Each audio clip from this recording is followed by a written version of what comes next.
Hello, everyone, and welcome back to Sports Debates. Ryan joined as always with Dwayne and Emmanuel. We've got a bit of a catch up to do here. A lot of trades have gone down in the last few weeks. We talked about the Giannis trade.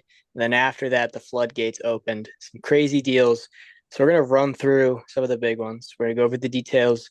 And we're going to hand out some trade grades, similar to what we did with Giannis. Break it down from both sides, see where the teams stand afterwards, then hand out some grades and see who's winning this offseason so far. If there were any fleeces, I can think of one in particular that was a fleece.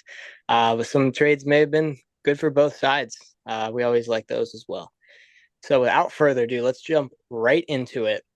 We're going to start with two trades from the Minnesota Timberwolves, shaking some things up this offseason. So the first move they made was dumping Julius Randle's salary over to the Brooklyn Nets in exchange for a number 33 pick.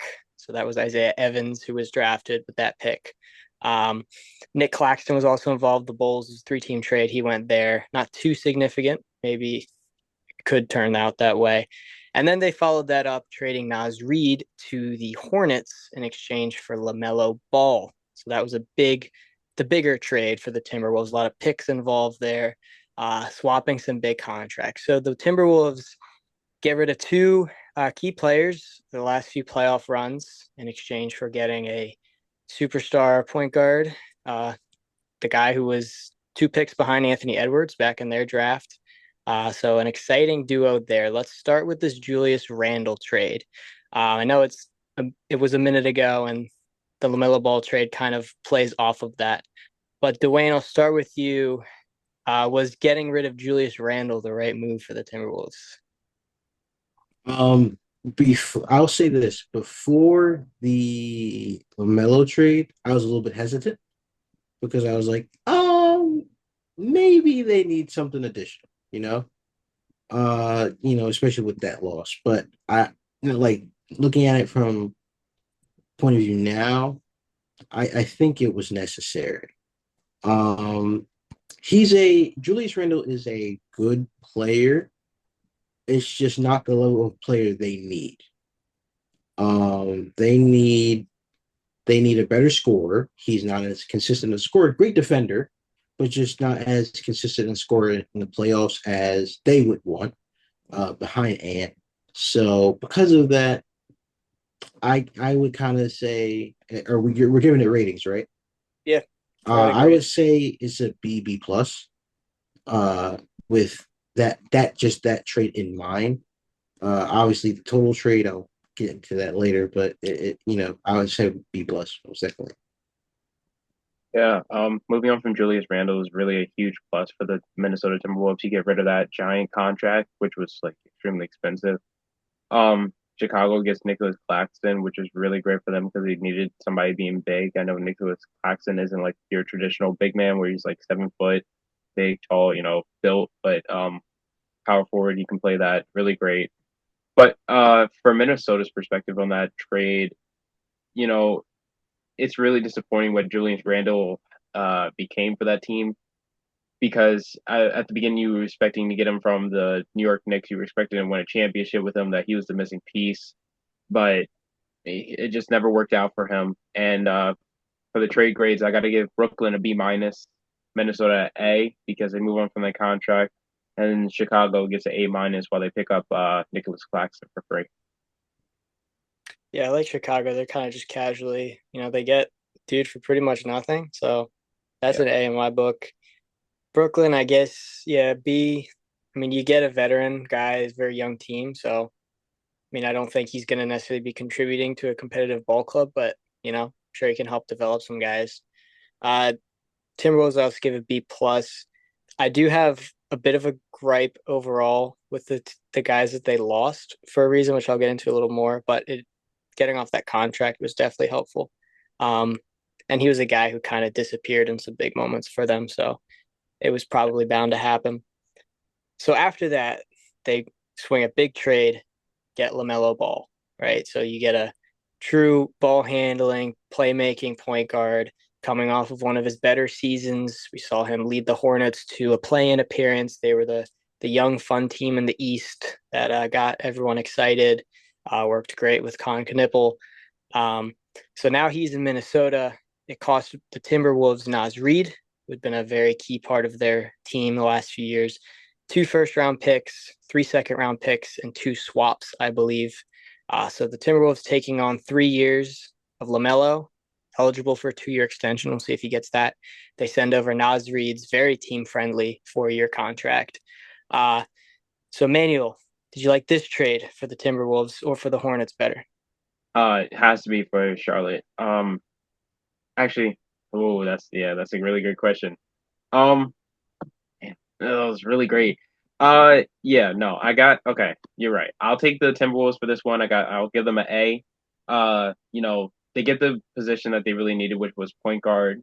Um, you, so you get the position you needed. You keep Anthony Edwards in Minnesota for now, so you make him happy.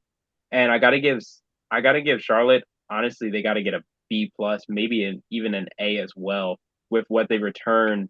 Um, because I believe they probably could have got more assets back, but at the same time, you still have a lot of cap space and a more flexible future with the first round picks because you get a 2033 Minnesota unprotected first round pick, 3 second round picks, and 3 first round swaps. So that's unbelievably valuable. But was there any better time to trade LaMelo? Probably not. For me, I'm going to say this is a to A plus for Charlotte, and for me, this is a B minus for Minnesota. Um, I haven't seen how do I put like Lamelo's a great player. I just haven't seen him play serious basketball, if that makes sense. I've seen him hoop. He's a great hooper, but I haven't seen him in a structured offense and a team that wants to win. Charlotte was that for none of the years he's been there, So I'm going to be on the lower end of it, just because I'm a little bit skeptical on how he runs in a offense where it's actually a lot more structured than just the usual run and gun that Charlotte has. But it's still high praise because I know he's still a great player, and also him being a little injury prone, but it's near here or there. Yeah, so for me, the biggest thing for the Timberwolves, very exciting duo, obviously. And I think the biggest win for them is that you get the ball out of Anthony Edwards' hands in the sense of making him be like the point guard. He had to step into that role last year. Saw him get double teamed a lot in the playoffs. He was working overtime. He's already a guy who gets injury prone sometimes. So that's going to be a big help for him to kind of get away from having to have the pressure of being a playmaker. But they're in the Western Conference, which is a very big conference. And when I say big, I mean size wise. And you have Rudy Gobert, which is great on the defensive end. Julius Randle and Naz Reid were giving you the scoring side of the paint. And now you've lost that. They just signed Kyle Anderson. Right now he slots in as their 4. Love slow-mo, right? Really fun guy, but he's not going to score to the level that Julius Randle and Naz Reid could. And I mean, I don't even know what team he was on last year. I don't think he's had a significant role in a few years here. Not saying that he can't be that, but I'm just worried how they match up with some of these other teams, right? Obviously, Wemby has been the guy that, you need someone that's going to stop that, right? And there's Jokic as well, right? We just saw the Thunder draft a guy, to basically combat these guys because Chet hasn't been doing that, right? You're seeing teams, that's their focus now in the offseason. So I am a little concerned about the size, especially on the offensive end.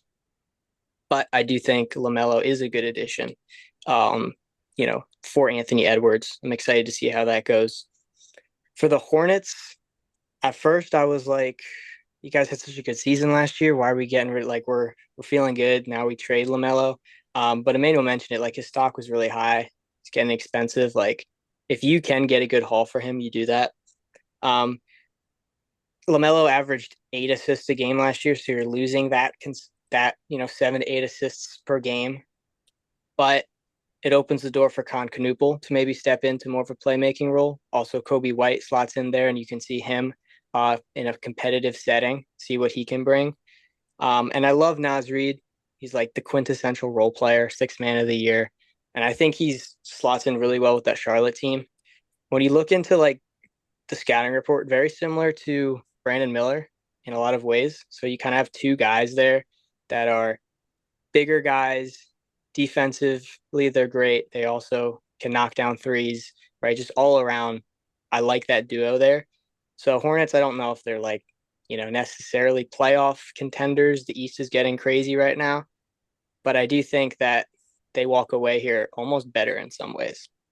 So I'm gonna give that a B+ for the Wolves just because you got rid of Naz Reid, and that's an A for Charlotte in my opinion.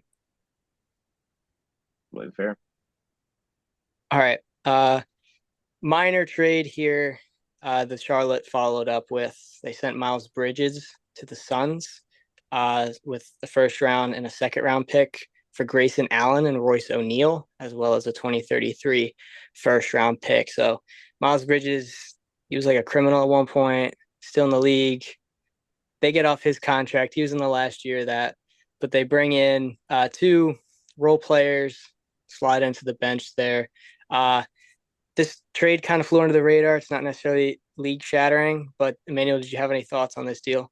Yeah, I actually really like this deal for Charlotte, and I was a little bit surprised Phoenix would be involved in this because, like you said, you get Phoenix gets Miles Bridges, but they get 2029 first round pick, which is least favorable of these teams. Utah, which it's Utah, so they're probably going to be bad. Cleveland and Minnesota, and then you get a 2027 second round pick. While Charlotte receives the Phoenix Suns 2033 unprotected first round pick. And I'm not so sure they're going to be good in 2033. I'm not even sure if Devin Booker is going to be on that team or even Jalen Green. You got players like that you got to think about for the future. And the players they received were really good rotational players that Charlotte's going to need depth for because you see how, like you said, the East is really competitive. So I got to give Charlotte a B+. I'll give Phoenix maybe like a C+. Not really too happy with the draft capital they gave up there or received. I would give I definitely give Charlotte a B+ because that's those are two players to grab there.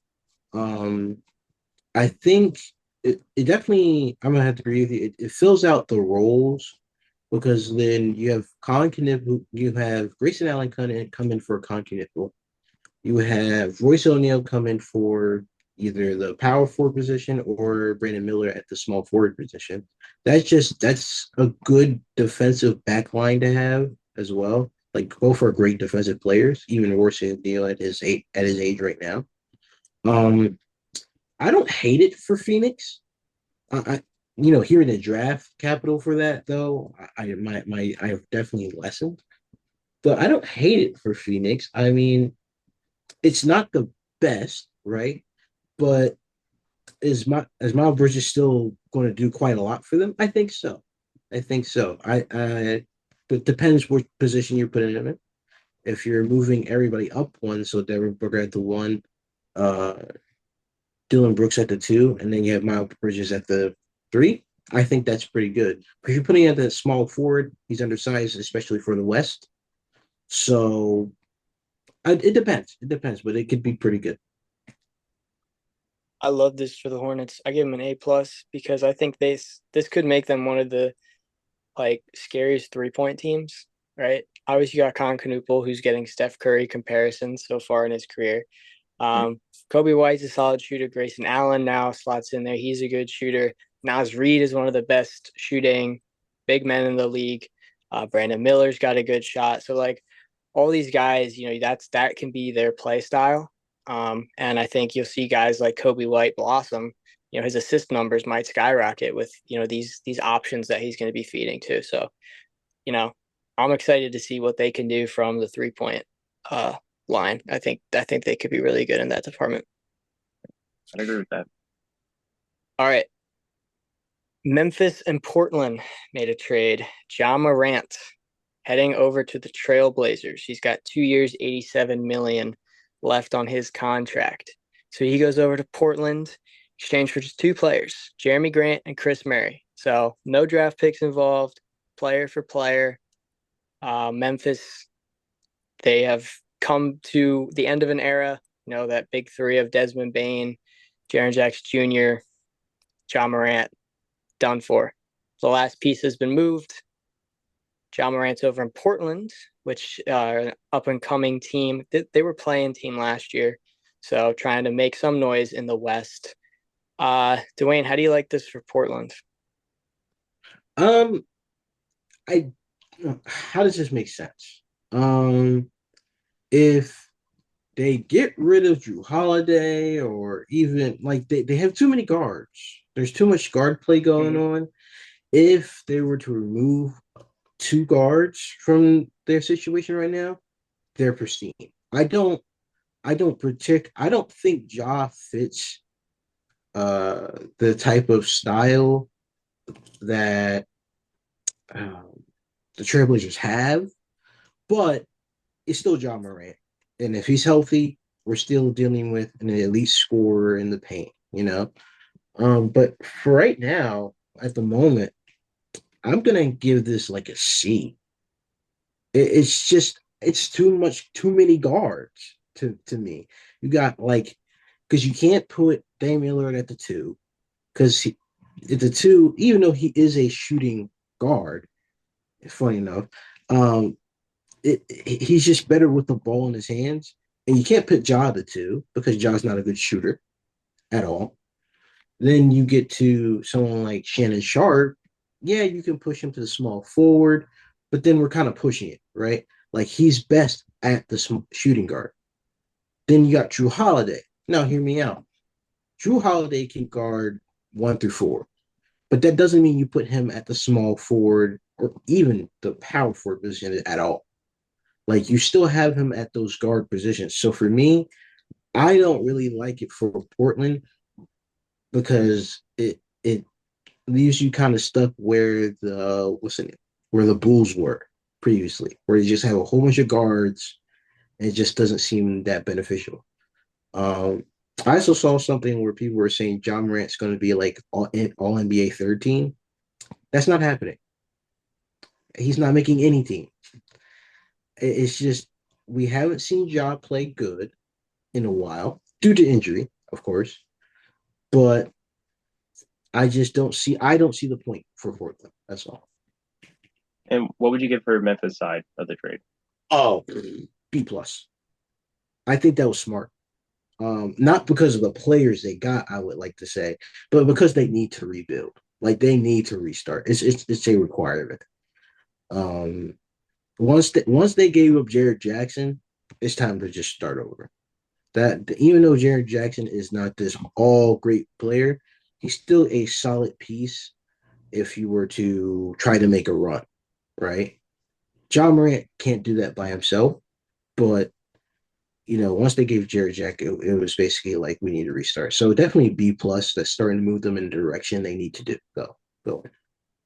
Yeah, so I'm on the complete opposite side of Dwayne here. I gave Portland an A plus. You're giving you didn't have to give up massive value in order to invest in a young player as John Morant with a ton of upside that desperately needed to change the scenario. I don't care how many guards you have. You got John Morant. You got John Morant for Jeremy Grant and Chris Murray. No picks were involved. Can I just say one more thing real quick? Go ahead. Change the scene from Memphis to Portland is not that good of a change of scene. I was It's just like actually it's a way better change of the scene. We just saw the Portland. Portland Trailblazers were Are we okay? battling against the freaking Spurs. They Time were out. up at half almost every game. Time out. Are we talking about the actual Portland or the The Trailblazers? team, like the Okay, team. I was about to The say city of Portland. the city of Portland is No, who not a cares about the city of no. Portland? But that's important though. Because that I was an mean, like issue. change of scene is like the type of team he's on. But Like I don't how. even think it. Okay, continue your take. Continue. No, I was okay. So as I was saying, right, you get the Portland Trailblazers get John Morant for giving away Jeremy Grant, who has a giant contract. He was going to get paid, I think, 40 million a year because he has like 2 years, 80 million, right? Down. Yes, 70 million, and a player option, which he's probably going to opt into, honestly. So it's a good bit of money. But then you got Memphis side, and you gotta get a D. You guys are close to getting an F. I'm not gonna lie. You guys trade John Morant for Jeremy Grant and Chris Murray, who's going to be what I think it's his last year of contract. Yep, last year of contract, restricted free agent. So what's going to happen there? I get your rebuilding, but holy, like, come on, guys, can we at least throw in a second round pick, something to like? I know you said his value was really, really bad, but a second round pick for you, you're giving up a 2-time All Star. I know he's coming off of a bad season of injuries, but dear Lord, it's John Morant. We're talking about the same John Morant that was putting in numbers against the OKC series during the playoffs before he got hurt. I just I'm looking at it from a roster perspective and from a future perspective. I do understand that's why I didn't give like Memphis like an A because there was no picks involved. Like that's a problem. But they Jeremy Grant's not a good enough player to lead them anywhere. Chris Murray leaving is kind of key for them just rebuilding. So it gets them in the step in the right place. But I just don't think like if they get rid of a guard, I promise you my rating changes a lot. But because there's two stacked on guards and need more play around like at the small forward and power forward, they're solid on the center. But if they have more small forward and power forward play, and I know Denny is a great player, but you need someone behind him or you need a better power forward because Jeremy Grant was that power forward. And even though Jeremy Grant is in his older age, he still could do a catch and shoot pretty well. And that was good to have that stretch five with Denny going into the paint getting foul calls. Like that was just a good cycle they could have, you know. So that's I was gonna say I understand like the point guard take that they have so many, but my the thing that made this grade so high for me is that oops, that you give up almost absolutely nothing for this to happen. You're invest like it's a low risk, extremely high reward type of trade where there's like nothing, there's no way this backfires in your face no matter what happens. Even if he doesn't play a single game, sure, you got to pay him money, big whoop, but you didn't give up anything terribly valuable that you can never get back ever again for this. I wouldn't say they didn't give up anything. Jeremy Grant is still a great stretch for him. Like Well, yeah, that's he's getting sent to Memphis, and it's not like it's going to hurt you at all. It's not like you no, can't I agree. replace Jeremy Grant. I agree. I agree. I'm just saying it's not like they didn't lose anything in comparison to John Morant. Obviously, it's like nothing. Also, But you get out team of the wise, contract for him as well. Like his contract is not yeah, there. his It's 2 years, contract is 70 just million crazy. with Yeah, the no, player option. no, It's a horrible contract. no, his contract is great.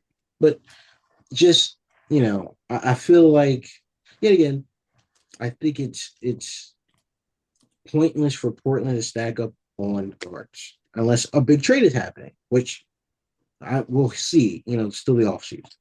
That's true. Here's my counter to that. At first, when I saw the trade, I was like, Portland, do you even want John Morant? Okay.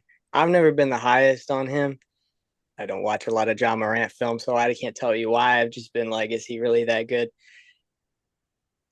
I feel like you get nothing but headaches to adding him on your team with the injury and the at any random point he could pull out a gun in public and all of a sudden you're cooked.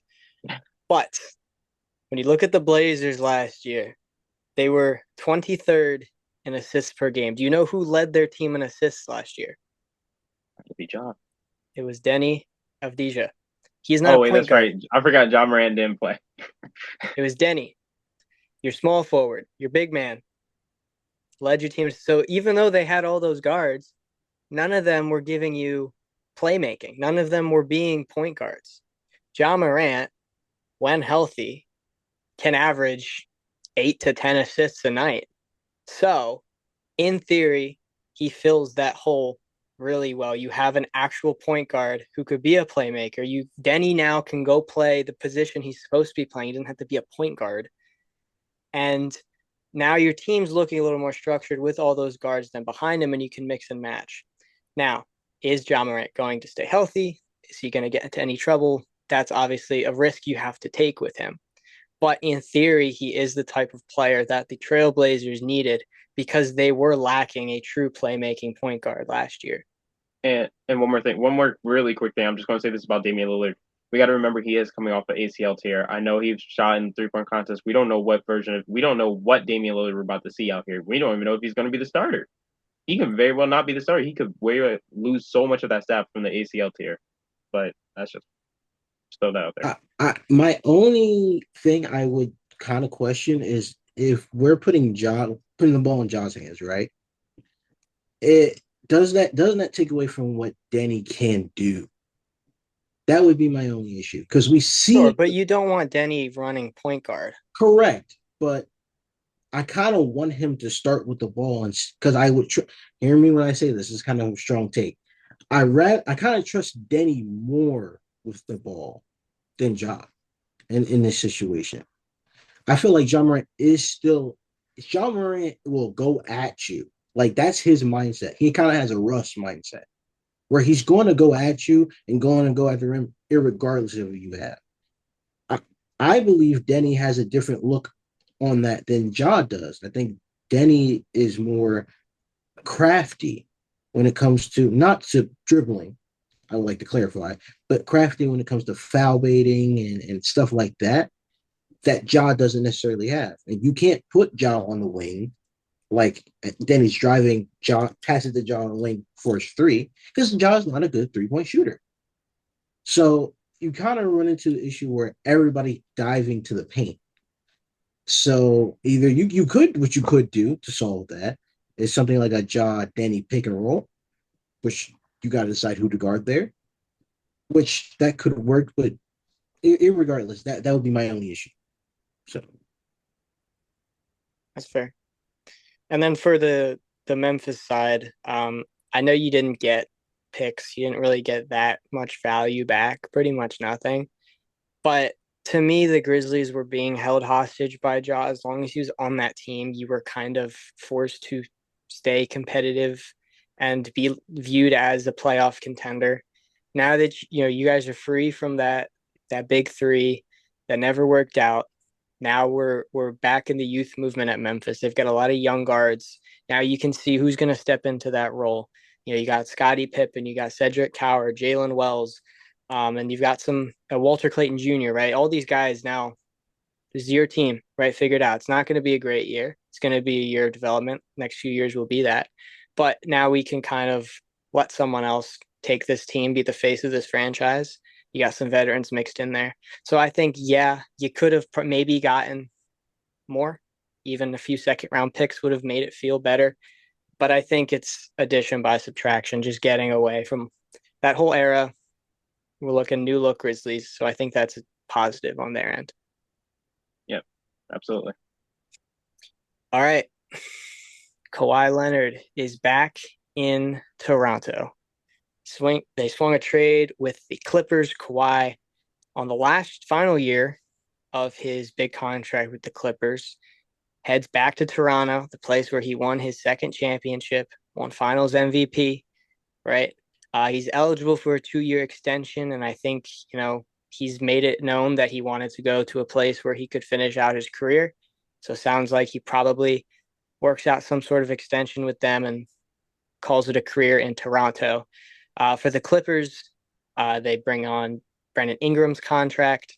They get Grady Dick, 3 first-round picks and 2 second-round picks, I believe was the package. So, Emmanuel, both sides, I feel like, benefit from this. Do you agree? Who do you like this for more? What do you got? Gotta love it for the Clippers. A+ deal. Holy, this was amazing for them. It is so unbelievable that you can get that sort of haul back. I mean, I know he's coming off his best season, but you're rebuilding and you managed to get a young, talented player in Grady Dick, even if he is coming off of his worst season. He still has potential to be something. Not to mention the 3 first-round picks and 2 seconds you get for Kawhi, who has been nothing but injury prone for that organization. And you know, there and then for Toronto, I gotta give him a B+ because you bring in Kawhi, who you know can do one for a team, coming off his best season to a team which already has support in place all around him for him to play with. Like this is the best situation Kawhi could have entered. Any star could have entered, and it's just beautiful for the both teams. Got a great sides. I wouldn't say either side got robbed. Great trades for both teams. Just a little sneak peek. DeAndre Ayton just got traded to the Wizards for Jaden Hardy and two picks, I believe. That was 3 hours ago. 3 hours ago? Really? Yes, that was a while ago. Wow. That's League really shattering. stupid. That's stupid. Anywho, um, I love this for Toronto. Actually, a lot. Actually, for Toronto, for me, it's A plus. I think this is smart for Toronto. Uh, I think hear me when I say this, right? You got two small forwards or a small forward and shooting guard, whatever you want to put them at, or power forward, whatever, that are able to guard the 1 through 5 on any given night. And Scotty Barnes and Kawhi Leonard. I think that's great for them.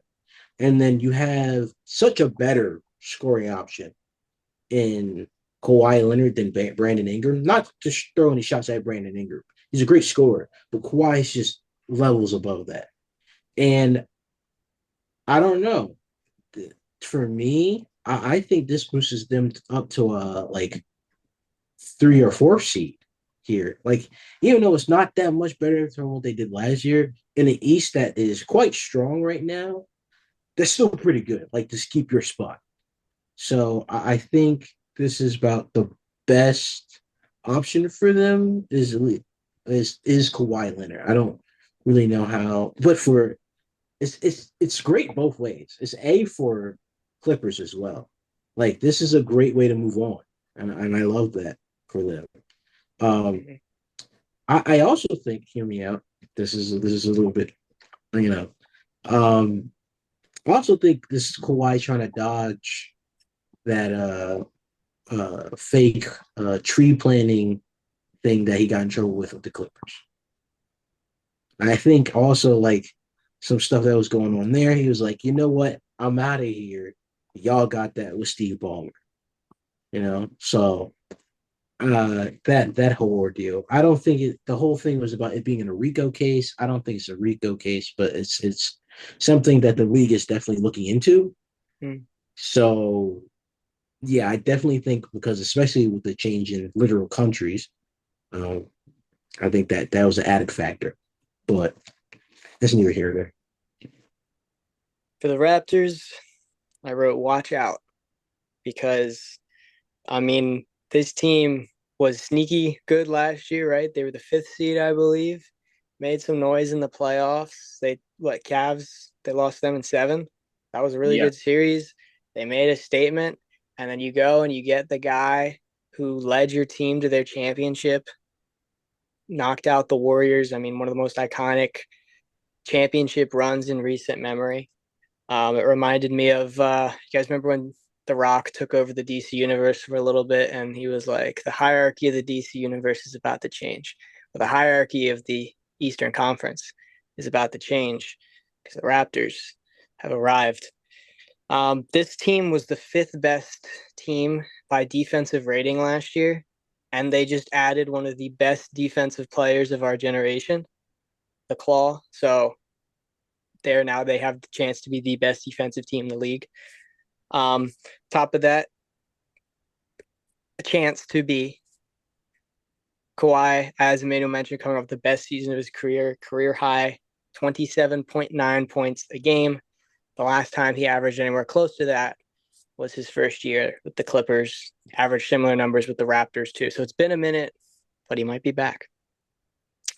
For the Clippers, at first I was like, oh, this team's probably cooked, but like low key, there's still like a decent. This might be one of the better Clippers groups we've seen in a minute because look, they were stuck with those old guys, right? The PG Kawhi thing that didn't work, and then he brought on James Harden, and it was all. They were always like, oh, this team could go on a run, but they're never going to. There's injuries, and the personnel is not there. This is a decent team because you have Darius Garland, right? We forgot about him. Brandon Ingram, when healthy, right, gives you 20. Batum and Lopez. Like it's not going to compete in the West, but I almost feel like in the last few years this is like a pretty deep Clippers team. Benedict Matherin's there on the bench. They got him last deadline, right? Um, they have Bradley Beal. Fun fact, I completely forgot that he's on that team. Outside of him, but I like the Garland and Ingram and Matherin. Like it's pretty like you feel better about this squad than in recent years. Yes, Garland is injury prone. there's a lot of injury prone, Ingram but Ingram is injury prone. So young, you just younger, went younger. That's all younger, you did. That's all you did. less of a chance. Well, do you know why teams are? I I'm so excited about this because I'm expecting more free agencies to be like this from now on because of the new draft rules. These teams are no longer required to suck. They can be mediocre. They can make these moves like this because the draft picks are no longer so much weighted by how badly your team is. So you don't have to avoid putting stars on your team that will raise the ceilings of your team because now you can sign people like Julius Randle or Michael Porter Jr. or I don't know, anybody else that's up in that age and that's like a star, but like not that good enough to like make your team a media contender onto your team now. And you can just take the salary dump and gain more picks Mm-hmm. because you're no longer forced to suck. And I'm so happy. I'm so excited. I can't wait for more free This is agencies to a be like this is this. a pretty mediocre team, I'll tell you. Like looking Yeah. at it, it's like they're not going to win a championship, but they're not going to be at least what used to be a lottery team. Now they're Yeah. going to be right in the middle. So Which, it's going to that's where be, you want to be.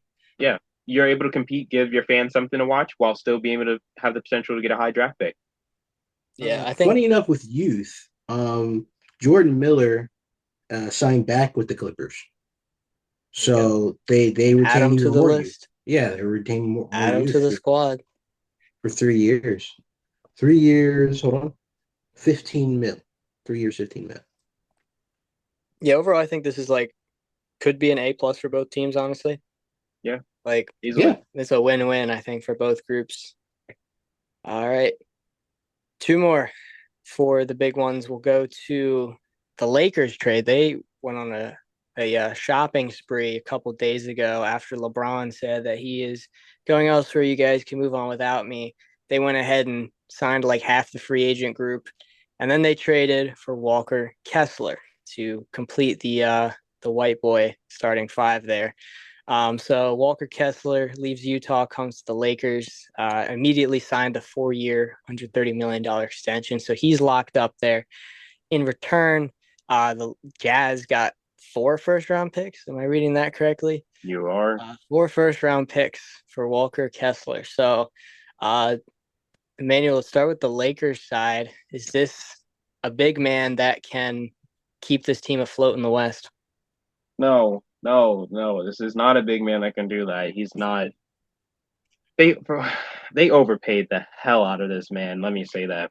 Well, let me start that off. The draft picks. What's the worst thing about the draft picks is that the two unprotected picks are 2033 and I want to say the 2031 one. So I don't even expect them to be any good at all those years. So you gave up these really valuable draft picks. And Walker Kessler is a serviceable big man. You got to give him that. But is there somebody else I would have loved them to see go after, like Robert Williams? I know he's injury prone. I would love to see the Time Lord out there. I would have loved to see them get Jalen Duren. I know he's had a really bad playoff season, but you're playing with Luka Doncic here, and he's no DeAndre Ayton. He's capable of doing what needs to do. Um, who else was out there? Uh, I think Charles Bassey is still out there. He's going to be he would have been a nice backup center, but there's so many centers they could have probably went after the little better. Vucevic would have been a great center for them to go after.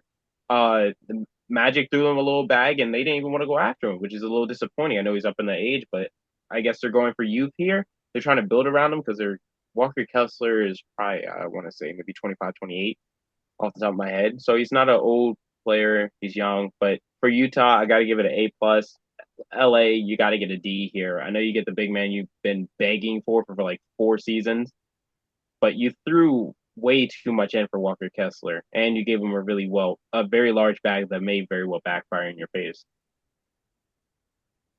I'm gonna give it for the Lakers. I'm going to give it a C minus. I think I don't make it lower because I feel like Walker Kessler can make okay, let me rephrase that. Luca can make Walker Kessler a better center than we think. But I still think they overpaid. Like irregardless. I think Luca will make him look great because that's how Luca works with bigs when the pick and roll and he made DeAndre Ayton look good for like 40% of the season, which is really impressive because you on DeAndre Ayton is terrible, right? So I feel like with Walker Kessler, who's a lot more consistent than DeAndre Ayton, as we all know, um, I feel like he's going to be at a high level.